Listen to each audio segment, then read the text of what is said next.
안녕하세요. 저는 곧 40살을 바라보는 여자입니다. 나이가 이렇다 보니 물론 결혼도 했고 아이도 있어요.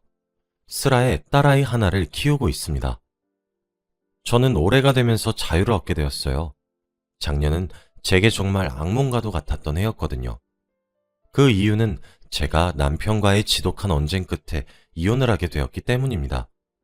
이혼하는 과정 또한 아름답지 않았고 구정물과 같은 싸움이었어요. 남편의 태도에 상처를 받았고 실망했지만 끝내 후회하는 남편을 보니 속이 다 후련하더라고요. 어디에서도 털어놓기 힘들었던 제 이야기를 한번 익명의 힘을 빌어 이렇게 적어보겠습니다. 제 이혼 사유는 시어머니 때문이었어요.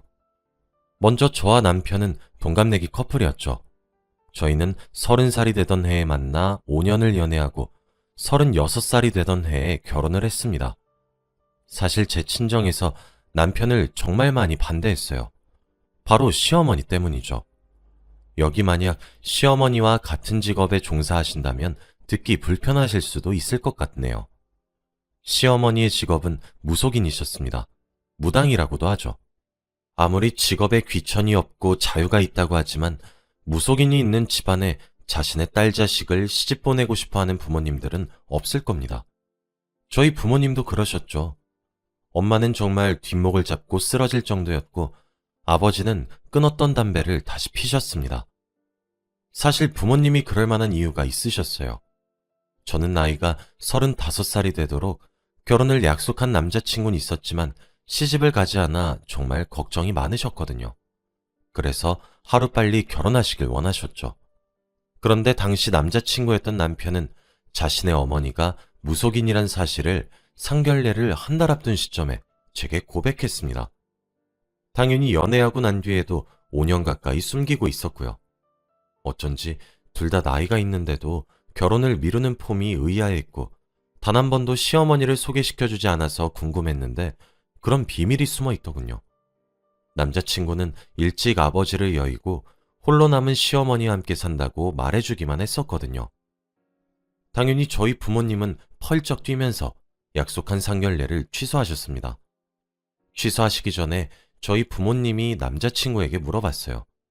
대대로 물려받아온 직업인 것인지 아님 특수한 케이스로 시어머니만 신내림을 받으신 건지 말이에요. 그런데 또 대대로 신내림을 받았다고 하더군요.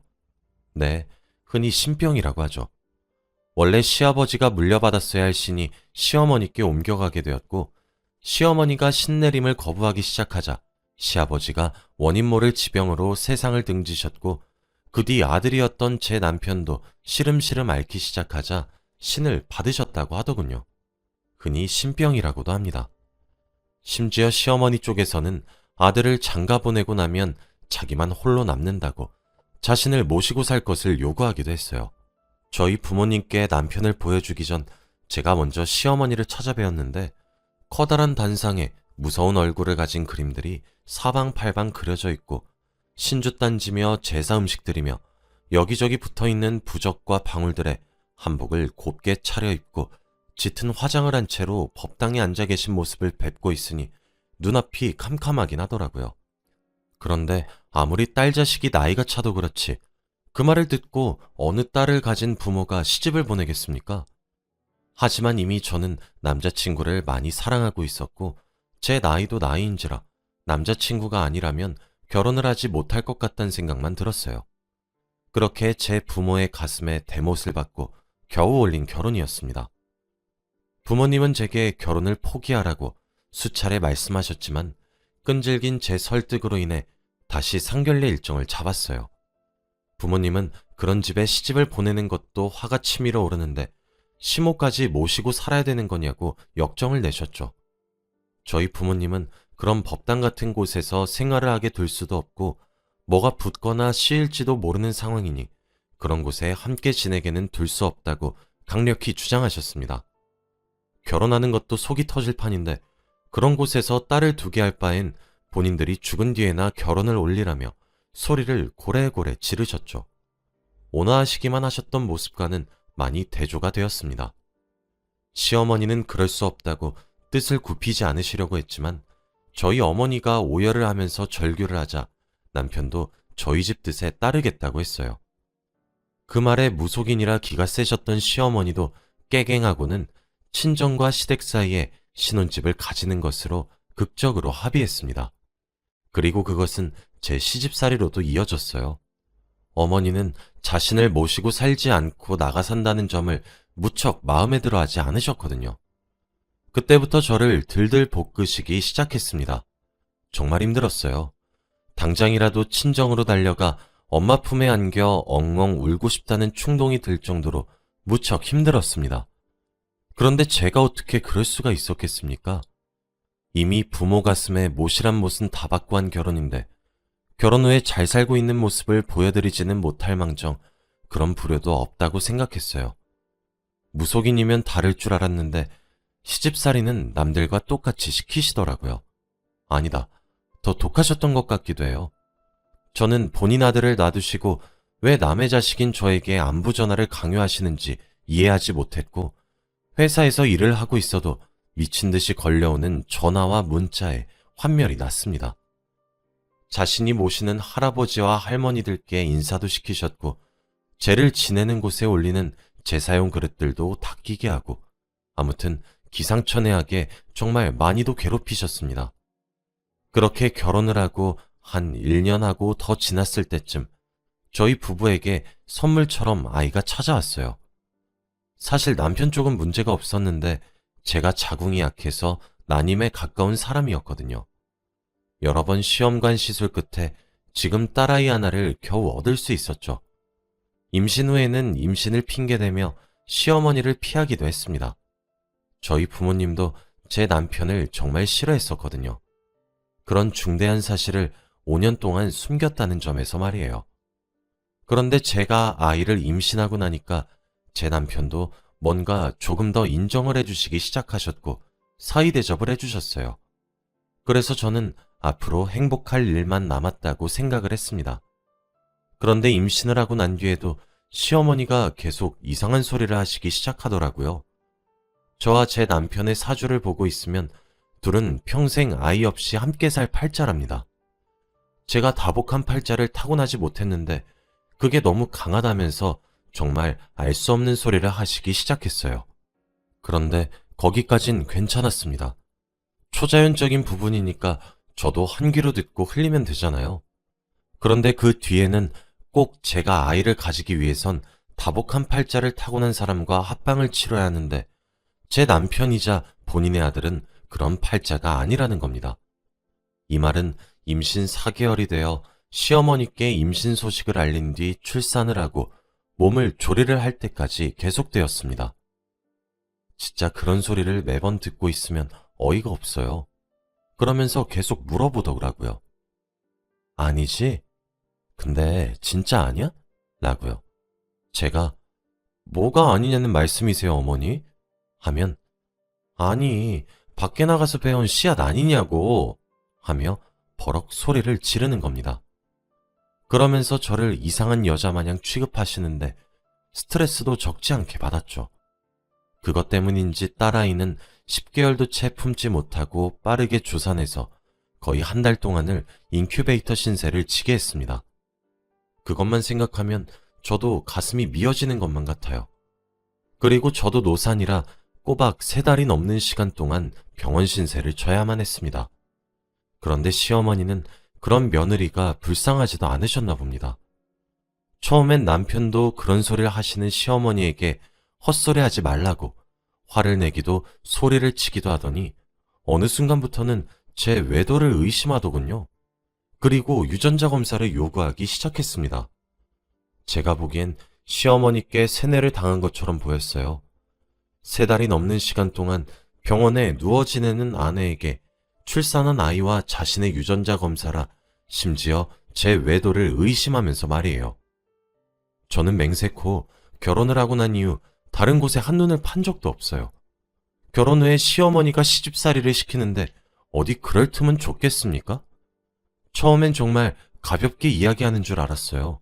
시어머니가 자꾸 난리를 친다는 투정인 줄 알았고 제 남편이 저를 의심하는 줄은 꿈에도 몰랐습니다. 몸조리를 다하고 신생아인 딸아이와 함께 집으로 돌아왔는데 그때부터 남편은 점점 신경질적으로 변하기 시작하더군요. 유전자 검사를 해야 되겠다며 잠자고 있는 딸아이의 머리카락을 뽑고 있는 꼴을 보았을 때 결혼 이후 내내 참고 있었던 화가 폭발해버리고 말았습니다. 저는 절규했어요. 어떻게 우리의 사랑의 결실과 저를 고작 무속인 시어머니의 말 때문에 의심할 수 있냐고 말이죠. 수치스러웠고 울며 소리를 지르는 제게 남편은 말하더군요. 야, 네가 찔리는 게 있으니까 지금 검사하는 거 빼는 거 아니야? 그렇게 당당하면 검사해보게 머리카락 좀 뽑자고 라고요. 아이를 끌어안고 바닥에 주저앉은 저를 내려다보고 비웃으면서 말했습니다. 수치심과 모멸감에 눈앞이 분간이 되지도 않았어요. 제가 이런 식으로 의심을 받는 상황에서 하고 싶지 않다고 울고불고 애원했습니다. 남편은 그 뒤 제 딸아이를 남의 자식으로 단정을 지어버리더군요. 아이가 새벽에 자다가 울면서 깨면 애 좀 재우라며 제게 폭언을 해댔고 자고 있던 아이를 일부러 깨우기도 하면서 진짜 별짓거리를 골고루 하기 시작했습니다. 몇 달이 지나도록 남편이 거는 시비에 지쳤어요. 남편이 변해가는 모습도 너무 보기 힘들었고 이혼을 결심했습니다. 저는 아이를 데리고 친정으로 갔죠. 제가 나이도 있는데 친정으로 건너가 절 맞이하러 나오는 엄마를 보고 있으니 눈물이 줄줄 나더군요. 자초지종을 이야기하자 저희 부모님은 당연히 분노하셨습니다. 친정으로 남편을 부르시고 제 아버지가 얘기했어요. 자네 소원대로 유전자 검사해주겠네. 그런데 만약 자네 친자식으로 결과가 나온다고 하더라도 우리 딸 자네랑 반드시 이혼시킬 거네. 어떤 결과가 나오더라도 자네가 원하는 대로 해주는 거니까 받아들여! 라고요. 장인어른 어렵다고 무서워하던 남편은 제 아버지께 두 눈을 똑바로 치켜뜨고 집사람이 당당하지 못해서 결과 보기도 전에 이혼을 운운하는 건 아니고요? 라면서 말대답을 하더군요. 그러면서 제게 너 바람핀 거 맞네. 지금 네 반응 보고 있으면 사이즈 딱 나와. 라며 비아냥거렸어요. 그 모습에 저희 부모님은 무척 놀라셨고 그렇게 아이들과 남편의 유전자 검사를 의뢰했습니다. 누워있는 갓난아이의 머리카락을 뽑는 것이 뭐가 그리 슬프던지 참 말로 표현이 안 되네요. 요즘은 세상이 참 좋아져서 검사를 맡기고 나서도 며칠 걸리지도 않더군요. 당연히 남편의 친자인 확률이 99.8%로 나왔습니다. 검사 결과지와 이혼 서류를 동봉해 남편의 회사에 퀵으로 보내줬어요. 결과를 보고 난 뒤 제게 미친 듯이 전화가 오기 시작하더군요. 한번 만나자 그래서 만났습니다. 저 진짜 괴로웠어요. 있지도 않은 남자 운운하고 이상한 여자 취급해도 참으려고 무던히 애를 썼고 저를 그렇게 더러운 사람으로 취급하는 걸로도 모자라 제 배 아파 낳은 우리 부부의 자식까지 이물질 취급을 하는 두 사람에게 마지막 희망을 걸었습니다. 제게 유전자 검사를 운운했을 때 저는 이혼을 마음먹었어요. 저를 위해서도 제가 낳은 딸아이를 위해서도요. 이딴 사람들 밑에서 자라야 할 제 딸아이의 팔자가 불쌍했거든요. 제가 그 모든 수치심과 모멸감을 어떻게 감내했냐면요. 사색이 돼서 제게 미안하다고 싹싹 빌기 시작할 시어머니와 남편 얼굴을 상상하면서 버텼습니다. 아니나 다를까 약속 장소에 나갔더니 남편과 시어머니가 세트로 나와서 저를 기다리고 있더군요. 남편은 사색이 된 표정으로 질려 있었고 시어머니는 뭐가 그리 당당하신 건지 고고하게 고개를 바짝 들고 저를 쳐다보고 계셨습니다. 남편은 제게 싹싹 빌기 시작했어요. 시어머니도 같이 비셨으면 제가 정말 이혼했을까 싶긴 하네요. 시어머니는 뭐 이런 일로 그렇게 고개를 숙이고 그러니? 라며 오히려 남편을 타박하기 시작하더군요. 남편은 그런 어머니께 조용히 하고 제게 사과하라며 사과하는 일을 강요했고요. 저는 제가 주문한 오렌지 주스를 시어머니에게 뿌렸고 남편의 뺨을 세게 쳤습니다. 그리고 말했어요. 나 네 부름 받고 나온 거 아니고 니들이 나뿐만 아니라 우리 친정에도 그렇게 대못을 처박아 놓고 진실을 알게 되면 무슨 표정으로 어떤 말을 짓거릴까 싶어서 나온 거야. 착각하지 마. 당신 내가 보낸 이혼 서류에 사인 안 하면 소송 준비 들어갈 거야. 당신 알아서 해. 알았어? 두 번 다시 내 눈에 띄지 마. 라고 말이에요. 남편은 돌아간 고개를 바로 하지도 못하고 하얗게 질려서 멍하니 서 있었고, 시어머니는 이내 정신을 차리고 제게 소리를 지르기 위해 자리에서 일어났습니다. 너? 지금 이게 뭐 하는 짓이야? 어디 하늘 같은 시댁에게! 라고 하시는 말씀에 저는 한마디 해드렸어요. 어머님, 저 사실 무당 안 믿었는데 이번 기회에 무속신앙 한번 믿어보려고요. 저는 어머니가 용한 무당이 아니라 사기꾼인 줄 알았거든요. 노란 종이에 붓질 몇 번 해서 몇십만 원 쳐받고 파는 거 상술이라 생각했는데 어머니 되게 용하셨어요. 저 이번 기회에 굿도 할까 고민 중이에요. 결국 어머니 말씀대로 되어버렸잖아요. 저와 이 사람 사이에 아이가 생길 사주가 아니긴 한가 보네요. 라고 말이에요. 그리고 뒤돌아서 친정으로 돌아왔습니다. 남편은 구구절절 엄마 때문이라며 시어머니 탓을 하면서 이혼만은 안 된다고 빌기 시작했어요. 그 꼴을 보아하니 협의 이혼은 쉽지 않을 것 같아서 변호사를 찾아갔습니다. 변호사에게 그동안 들어왔던 남편과 시어머니의 폭언들이 녹음된 전화 내용, 문자 내용 등등을 보여주니 100% 승소할 수 있다고 하더군요. 그렇게 남편과 이혼을 하게 되었고 시어머니께 따로 위자료까지 청구했습니다. 원래 친정으로 들어가 부모님과 함께 살려고 했는데 남편이 끈질기게 저를 찾아와 친정집으로 이사까지 했죠. 제 딸아이가 자신의 아이가 아니라고 박박 우기면서 겨우 신생아였던 아이에게 그랬던 정황들도 제가 당시 바로 병원으로 달려가 진단서도 다 떼어놨기 때문에 정말 어렵게 아이의 면접 교섭권도 박탈했습니다. 상황이 그렇게 돌아가자 시어머니가 저자세로 나오기 시작하더군요. 자기 핏줄 손녀 제대로 한번 안아주지도 못했는데 아이 얼굴 한번 보게 해주면 안 되겠냐며 모두 자신이 신기가 떨어져서 그런 것 같다며 죽을 죄를 지었다. 뭐 이런 소리를 말이에요. 이미 사과를 하실 타이밍은 한참이나 지났는데 말이죠. 지금은 계속 찾아오고 연락을 하는 시어머니와 남편의 행동도 접근금지 명령을 받고 싶어서 변호사님과 상담하고 있습니다. 저희 부모님은 힘든 일이 생긴다면 제발 바로바로 말을 해달라 그러시며 신신당부를 하셨어요.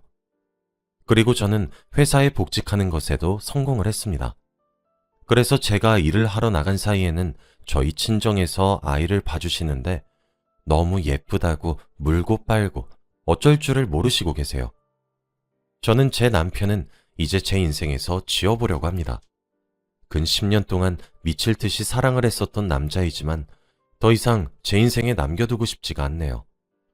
제 딸아이에게 아빠의 자리를 빼앗을 수도 없으니 저와 저를 닮은 딸아이까지 사랑해줄 남자와 재혼하는 것에도 노력할 겁니다. 이야기를 어떻게 마무리 지어야 할지 모르겠지만 이렇게 긴 제 이야기를 들어주셔서 정말 감사드립니다. 저는 앞으로 저와 제 딸아이만 생각하면서 살아가 보려고 해요. 제가 새롭게 시작하는 제2의 인생을 모두 응원해 주시길 바랍니다. 그럼 환절기 감기 조심하시고 항상 건강에 유의하시기를 바랍니다. 감사합니다.